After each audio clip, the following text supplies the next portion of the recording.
just picking that up out of a lake near Lakewood Freeway and bringing the water in over the prison walls, and you'll see as he comes in over this raging inferno with his searchlight on, cutting through the smoke, and right here, there he dumps the water on the fire. It's really not a lot, but it's the best they can do. They've had 2 of these UH-1 helicopters from Winder, the Army National Guard base at Winder, out here working, and that's about all they can do, as the fire has methodically worked its way from the rear portion of the prison onto the front. And as you can see some of the inmates here in the yard, and as we tilt up slightly, you'll note that this building right here just now caught on fire, and it's ablaze. So the fire still is very much out of control. It was at about 11 o'clock this morning when there was apparently an attempted prison escape by some of the Cuban detainees here at the Atlanta Penitentiary. Shots were fired. Apparently some of the inmates were wounded, and that's when the situation really exploded. At the same time as the attempted escape, a fire was set in one of the food service areas of the prison. As the white smoke poured from the windows and vents, ambulances and helicopters rushed to the scene. Okay, Air 3. We got it inside. We'll be coming in now. Okay, stay away from the building. Stay away from the building. There were reports of hostages and reports of injuries, dozens of injuries, some critical. These reports were met with frustration as the ambulances and the fire trucks could only line up outside the prison walls. Since the inmates held hostages and controlled the prison, nothing could be done about the injured or the fires. Then about 1 o'clock, the fires really got out of hand, breaking through the windows and the roof and consuming the rear buildings of the penitentiary. Futile efforts by firefighters from outside the prison walls did little to stem the tide of the flames. None of the firefighting equipment made it inside the walls of the prison. But late this afternoon, SWAT team members used some of that firefighting equipment to scale the walls on the west side. Behind them, the fire continued to burn through the prison work areas unchecked.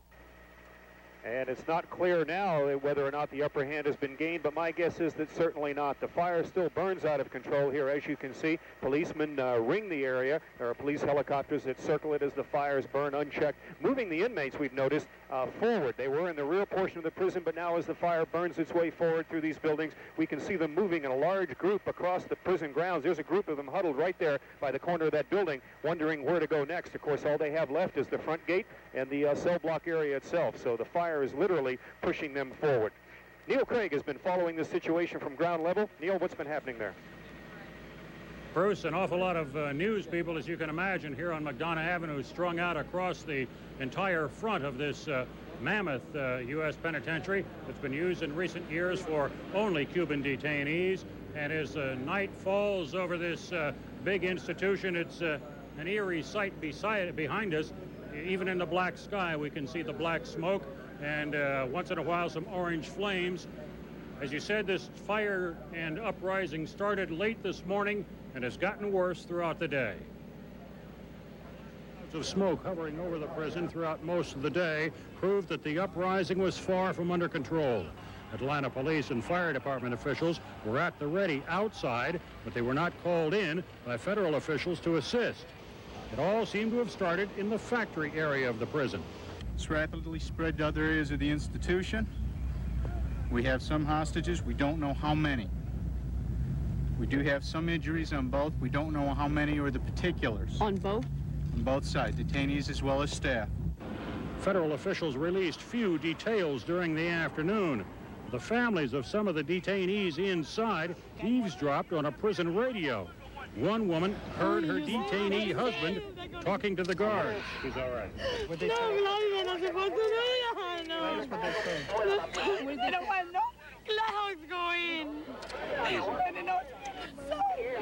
gonna kill everybody. No, he's all right. Yes, they will. They will. 5th District Georgia Congressman John Lewis offered to be a mediator. At one point, the inmates asked that Congressman Lewis be allowed to come inside, but that was not accomplished until very late in the afternoon. Helicopters were called in late this afternoon to drop water in hopes of extinguishing the blaze raging inside the prison walls. And as Bruce Arian has told you, within the past few minutes, those helicopters are continuing to operate even in the darkness, because the flames obviously are not at all under control on the backside of this prison. Throughout the day, the Deputy Assistant Warden has come out a couple of times to talk to us, but other than that, the news media out front have gotten very little information from inside. They obviously have their hands full inside trying to quell this uprising. Within the past few minutes, we had an unconfirmed report that 2 of the detainees may have surrendered. We've also heard a report that 2 people have died, but those are not firm, hard figures from any officials inside the Atlanta Federal Penitentiary. And so the siege goes on, and it may be a long time before it's over. Kelly and John? Neil, some people are complaining that perhaps the officials at the Atlanta prison should have taken some precautions, especially considering what happened in Louisiana this weekend. Have you heard anything about that? No, I'm sure they did. They're prudent people, and they know as well as we did what happened in Louisiana. So I have to believe that they had taken some kind of steps to try to stop something like this or prevent something like this. But whatever they did didn't work. All right. Thanks very much. Neil Craig reporting from the Atlanta Federal Penitentiary. For those of you who may not know, we want to give you a better idea of exactly where the prison is located and what it looks like inside the prison walls. It is in southeast Atlanta on McDonough Boulevard. That's about a mile or so south of Grant Park and Zoo, Atlanta. Long an Atlanta landmark, it's perhaps best known as the prison where gangster Al Capone served his time. Now, here is a diagram of what is inside the prison walls. It's a 23-acre compound. The fire started in the factory building. That's in the rear of the compound, and obviously, as you saw from those dramatic pictures, has spread extensively throughout the rear portion of the penitentiary. As far as we know, it does not appear to be in the cell block areas. It is unclear exactly where the hostages are being held. Prison officials simply are not revealing that information. Area hospitals are on standby tonight for those injured in the riot. Most of them are being taken to Grady Hospital, and that is where HealthCast reporter Tom Sinkovitz is now. Tom?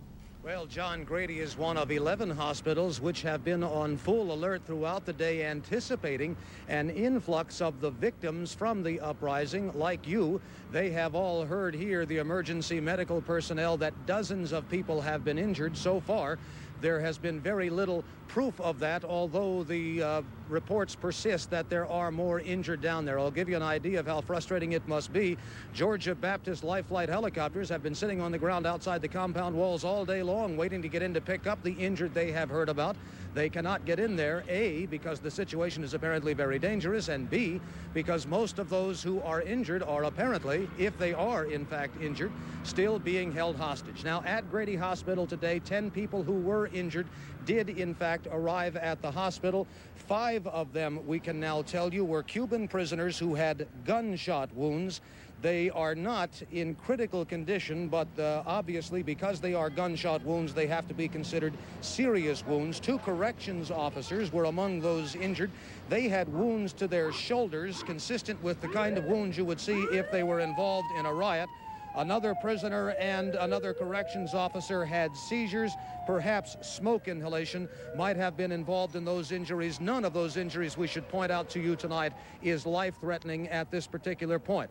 Jim Driscoll is with Grady Hospital, and he is joining me right now. Mr. Driscoll, you have heard the reports all day long. You know that you've got a situation down there where there are reports of dozens injured, and they might involve prisoners. What did you do when you heard late this morning you had this kind of a situation? Well, about 11 o'clock this morning, when the disaster plan was called that involved not only Grady Hospital but other metropolitan Atlanta area hospitals, the first things that we did were, number one, sent an aid team of physicians to the site who were there throughout the duration of the day. And in addition to that, we also diverted all of our ambulance crews, called in additional ambulances who were also sent to the site, and at one point we had up to 20 ambulances who were specifically assigned to covering this particular incident. The private ambulance companies from around the area then came in and covered our regular zones. We could assume you beefed up both your trauma and your burn unit, given the very pictures you were watching from this situation. Certainly. The trauma center was put on standby, and as was the burn center, and they continue to be until the situation is resolved.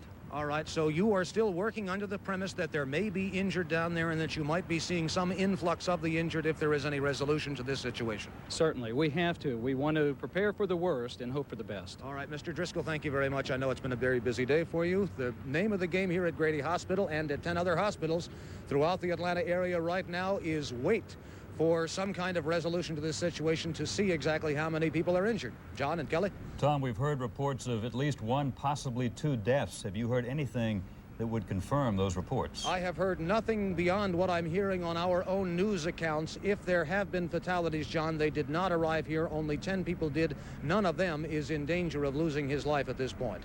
Thank you, Tom. Tom Sinkovich reporting live from Grady Hospital. Attorney General Edwin Meese is taking immediate action tonight to stop the riot at the Atlanta Pen. At a Washington press conference about an hour ago, Meese made this announcement. Naturalization. I have offered to declare a moratorium on the return of the Cuban nationals to Cuba with reference to those Cubans who came to the United States in 1980 via the port of Mariel and who have been declared ineligible to enter the United States legally. This offer includes all such Cubans detained in the United States. In essence, the Attorney General has temporarily suspended the immigration agreement reached last Friday between Washington and Havana, which would have sent 2,700 Cuban detainees back to their homeland. Meese says the status of each detainee will be reviewed, but the Justice Department isn't revealing elements of that review process. Today's riot at the Atlanta Federal Penitentiary also created an emotional crossfire for families of many inmates. Paul Crawley talked with some of them outside the prison today as they tried to find out what was happening to their loved ones, and he's here with a report on that, Paul. John, patience is a word that many Marilito families have learned well over the past 5 or 6 years, not knowing when or if their loved ones would ever get out of prison or be returned to Cuba. Today, for many, that patience disappeared. Frustration turned to fear for many inmates' families today as word of the riot spread. They had asked their husbands and brothers to remain calm, not to give in to the violence that had consumed a prison in Louisiana over the weekend. But urging calm wasn't enough. Gladys Miranda has been waiting word on her husband's fate for 9 months, and today she couldn't be sure if he was even alive.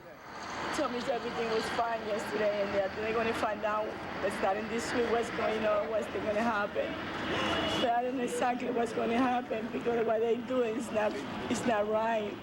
They could see ambulances carrying away the injured, but no one could tell them the fate of anyone involved. A few held hastily made protest signs and expressed pent-up anger over how and why their loved ones came to be in prison in the first place. Up until today, things had been quiet here, and some Open people... up to today because of us, because we begged them to be relaxed.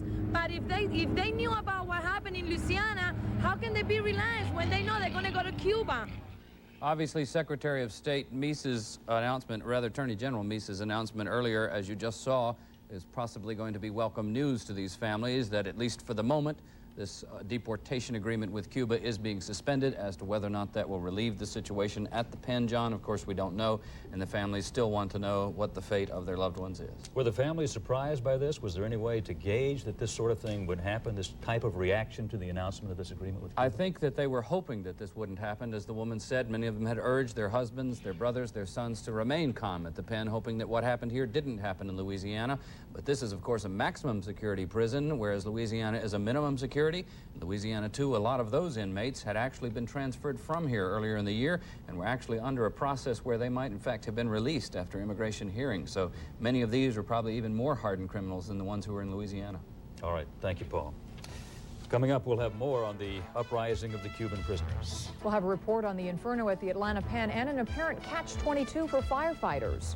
Also ahead, an update on negotiations to end that similar situation at the Oakdale Detention Center in Louisiana. Stay with us. About one of firefighters' worst nightmares, an enormous blaze that they are almost helpless to do anything about. Ken McLeod has that story. The riot was 90 minutes old when what began as a few streams of smoke erupted into this. For the next few hours, the spectacular blaze would burn out of control in the prison factory, fed by the brooms, boxes, and cloth bags that inmates manufacture there. A block away, firefighting brass huddled at their command post, unwilling to send their troops into an area where control was still up for grabs. We are not going to commit any firefighters to any part of the enclosed area here, which is roughly about 18 acres, until the police assure us that it's secure. So as the factory burned, firefighters could do little but station themselves outside prison walls, running one aerial hose by remote control, afraid that putting a man on the ladder might make him a target for rioting inmates, reported to be armed with guns taken from corrections officers. Because of strong winds, water from the aerial hose rarely reached the flames. But a short distance away, FBI agents were meeting with a group of firefighters, planning a possible rescue effort, a plan that involved using a fire ladder to scale a side wall and reach 16 people either trapped or held hostage. I don't think we need an audience, guys. Get out of here. There have been reports that some prisoners used the panic caused by the fire as a cover to escape, but authorities who surrounded the prison with attack dogs said they had no knowledge of any. At this hour, the fire is still burning. Ken McLeod, 11 Alive News in Southeast Atlanta. The flames have now spread to an adjacent warehouse, and there appears to be little hope of keeping the prison hospital from burning. Reports that the blazes have taken lives have not been confirmed. Cuban prisoners at the Federal Alien Detention Center in Oakdale, Louisiana have apparently resolved their internal squabbling and have reopened negotiations with prison officials. About 1,000 Cuban prisoners took over the center Saturday night out of fear they would be shipped back to Cuba as part of a State Department agreement with Havana. The latest word is that 25 people may still be held hostage by the Cuban rioters. Relatives of those hostages have settled in a nearby church to await news of their loved ones. Should the Cubans being held in U.S. prisons be sent back to Cuba? That's the subject of our viewer opinion poll tonight. If you believe they should be returned, call 744-1144. If you think they should not be, then call 744-1166. It's a free call in Metro Atlanta. We began our poll at noon. So far, some 19,500 of you say yes, they should be sent back to Cuba, while 2,000, a little more than 2,000, say no. We'll have updates on the results later in our newscast, and we'll send them to the White House. Well, some say politics started the Cuban crisis. And coming up, some politicians try to end it without much luck. Stay with us.